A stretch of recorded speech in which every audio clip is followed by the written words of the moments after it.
జగన్మోహన్ రెడ్డి గారు నిన్న మళ్ళీ ఆయన బయటకు వస్తే ఏదో ఒక స్టఫ్ దొరుకుతూ ఉంటుంది కదా చాలామందికి. ఆయన బయటకు వచ్చినప్పుడల్లా ఏదో ఒక మంచి స్క్రిప్ట్ రాసుకొస్తాడు, ఒక మంచి డైలాగ్ పట్టి పట్టి పట్టి పట్టి వస్తాడు. దాంట్లో బాగా పేలినటువంటి డైలాగు, రాజకీయంగా మరింత కామెడీని రాజేసినటువంటి డైలాగు. ఏంటి కామెడీ రాజేస్తున్నాడు అని అనుకుంటున్నారా? కామెడీ అంటున్నారని. నిజంగానే జగన్మోహన్ రెడ్డి గారు ఒక రాజకీయ నాయకుడిగా కన్నా సక్సెస్ఫుల్ కమెడియన్గా తనను తాను ప్రూవ్ చేసుకుంటూ రోజు రోజుకి అభివృద్ధి చెందుతున్నటువంటి నాయకుడిగా, కామెడీ నాయకుడిగా కనిపిస్తున్నాడు.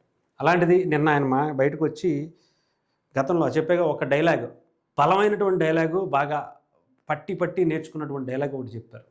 దాంట్లోనే పోలీసుల్ని గుడ్డలిప్పతీస్తా అని చెప్పినటువంటి డైలాగ్. ఇది బాగా ట్రెండ్ సెట్ చేస్తుంది, కామెడీ బాగా రాజేస్తుంది, బాగా పండిస్తుంది. దీనికి సంబంధించిన పోలీసులు కూడా ఆ కామెడీ యాక్టర్ని చాలా హుందాగానే వాళ్ళు కూడా వార్నింగ్ ఇచ్చినటువంటి పరిస్థితి. జగన్ క్షమాపణలు చెప్పాలి పోలీసు అధికారుల సంఘం.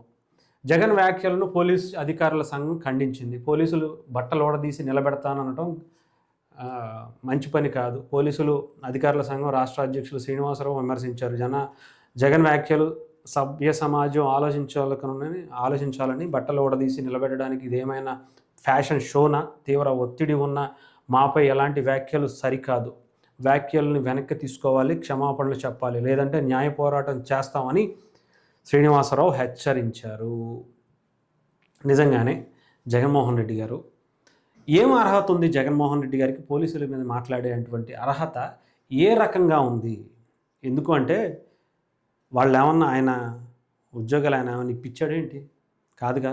వాళ్ళు కష్టపడి పోటీ పరీక్షల్లో రాసి ఫిజికల్గా టెస్టులు పాస్ అయ్యి కొన్ని వేల లక్షల మందిలో ఉద్యోగం సంపాదించుకుని రేయనక పగలనక వాళ్ళ తల్లిదండ్రులు కష్టపడి చదివించి వాళ్ళు ఉన్నదాంతో ఒకరు పూట తినక రాత్రుల పూట నిద్రలు మానేసి చదువుకుని ఉద్యోగం, ఆ షర్టు, ఆ యూనిఫామ్ తెచ్చుకోవడానికి ఎంతో కష్టపడ్డారు.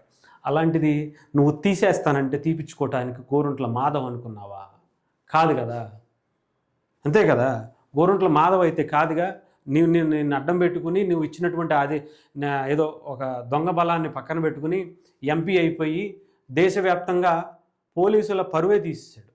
నిజంగా మాజీ అయిపోయాడు కాబట్టి బతుకుపోయాడు. కానీ లేదంటే ఎంపీగా నిజంగా నువ్వు బట్టలు ఓడదీయమంటే ఓడదీసి రోడ్డు మీద నుంచి ప్రపంచం మొత్తానికి చూపించినటువంటి వ్యక్తి గోరుంట్ల మాధవ్ అనుకున్నావా?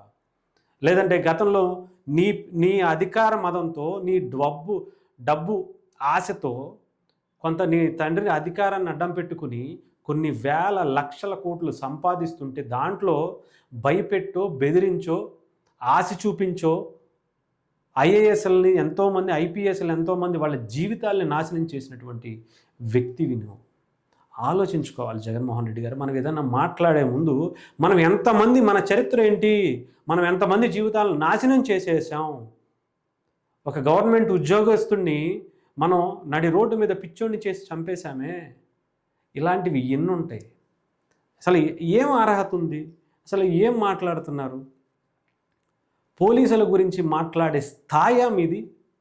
మన రాజకీయ చరిత్ర ఏంటి? తండ్రిని అడ్డం పెట్టుకుని, బాబాయ్ గొడ్డల పోట్లు అడ్డం పెట్టుకుని, కత్తిపోట్లు అడ్డం పెట్టుకుని వచ్చినటువంటిదే. వాళ్ళు తలుచుకుంటే నిజంగానే జగన్మోహన్ రెడ్డి అనే పేరు మీద ఇప్పటికి 100 రౌడీ షీటర్లు యాడ్ చేసేవాళ్ళు. ఎన్నో వేల కేసులు మీ మీద లోపల చిప్పకూడు తిని మీకు లోపలికి చిప్పకూడు విసిరేశారు చూసారా? అతను కూడా ఒక పోలీస్ అధికారి.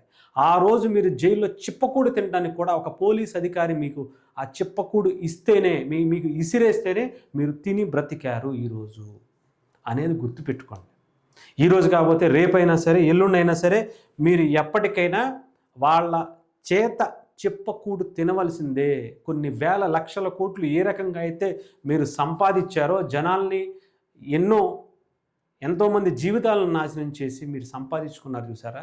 ఆ సంపాదన వాళ్ళు గనక బయటికి తీసి మిమ్మల్ని లోపలేస్తే ఏమైపోతారో ఆలోచించుకోండి.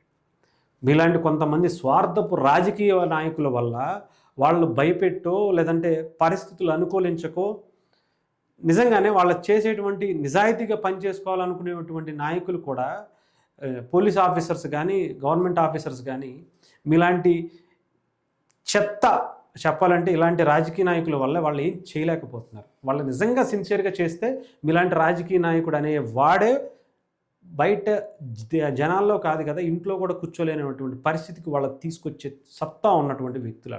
కొంచెం అదుపులో పెట్టుకుని మాట్లాడితే మంచిది జగన్మోహన్ రెడ్డి గారు.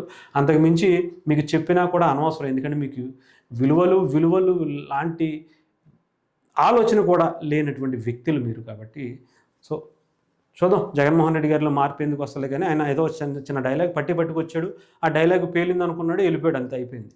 బెంగళూరు నుంచి వచ్చాడు, హెలికాప్టర్ దిగాడు, మళ్ళీ ఏదో ఒక డైలాగ్ వేసాడు, మళ్ళీ బెంగళూరు వెళ్ళిపోయి